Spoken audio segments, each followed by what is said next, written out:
ওই যেই দেশ বোম মারছে হ্যাঁ গো তো বোম আছে, আর যেই দেশে ডিম ফাটছে হ্যাঁ গো তো বোম নাই। হেরা বোম হিসেবে ডিম মারে আন্ডা কি করে মারে ওই দেশে? ধরনের মাধ্যমে। পেলে নেই ধরনে করে। আচ্ছা ঠিক আছে, তা এই ডিম মারলে কিছু হয়? এখানেও কাহিনী আছে। ওই যে দেশে ডিম মারতে আছি এই দেশের বেশিরভাগ মানুষই মাথায় চুল নাই, টাক। আর ডিমে ডিমে বাড়ি খেলে তো আন্ডা দুইটাই ফাটে। চালায়।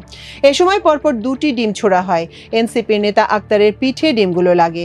তবে 3 রাজনীতিকই হামলার ঘটনায় কোনো ধরনের প্রতিক্রিয়া না দেখিয়ে সাহসের সঙ্গে বিমানবন্দরের লবি দিয়ে নিজেদের গাড়িতে উঠে যান। সবাই গাড়িতে ওঠার পর গাড়ির সামনে শুয়ে পড়ে আওয়ামী লীগের ক্যাডাররা। এ সময় তারা জয় বাংলা সহ বিভিন্ন ধরনের স্লোগান দেয়। নিউ ইয়র্ক পুলিশ তাদের বাধা দেওয়ার চেষ্টা করলেও তারা সেখানে বিক্ষোভ করে।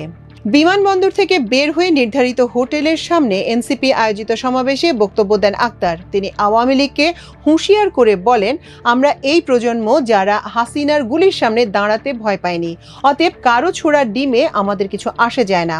এই ঘটনার মধ্যে দিয়ে আবারও প্রমাণ হয়েছে আওয়ামী লীগ একটি সন্ত্রাসী সংগঠন। আওয়ামী লীগ জন্মগতভাবে ও প্রকৃতিগতভাবে সন্ত্রাসী সংগঠন, তারা সন্ত্রাস করবে। বিমানবন্দরের ঘটনার বর্ণনা দিয়ে আক্তার বলেন, এয়ারপোর্টে আওয়ামী লীগ হুঙ্কার দিয়ে আসছিল, অশ্রাব্য গালিগালাজ করছিল, বিশেষ করে ডাক্তার তাসনিম জারাকে উদ্দেশ্য করে। এটাই আওয়ামী লীগের চরিত্র। বাংলাদেশের যারা স্বাধীনতাকামী মানুষ, জুলাই অভ্যুত্থানের পক্ষের শক্তি, তাদের উপর এভাবে হামলে পড়বে এতে আমরা অবাক হইনি। বরং আমরা মনে করি এই 1 বছরে অন্তর্বর্তী সরকারের আওয়ামী লীগকে বিচারের আওতায় আনার জন্য যে প্রক্রিয়া শুরু করার কথা ছিল সেটা সামান্য অগ্রসর হয়েছে।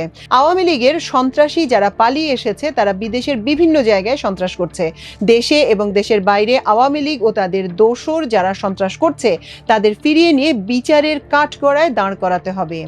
নিউ ইয়র্কে এনসিপির সদস্য সচিব আক্তারকে লক্ষ্য করে ডিম ছোড়ার ঘটনায় মির্জা ফখরুল ইসলাম নিজের ভেরিফাইড ফেসবুক পেজে প্রতিক্রিয়া জানিয়েছেন। তিনি তার পোস্টে আওয়ামী লীগের সমালোচনা করে লিখেছেন, নিউ ইয়র্ক বিমানবন্দরে যা ঘটেছে তা আবার প্রমাণ করলো আওয়ামী লীগ তাদের অন্যায়ের জন্য বিন্দুমাত্র অনুশোচনা করে না। আওয়ামী লীগ আজ পর্যন্ত যা করেছে সবকিছুর বিচার আইনের মাধ্যমে হবে।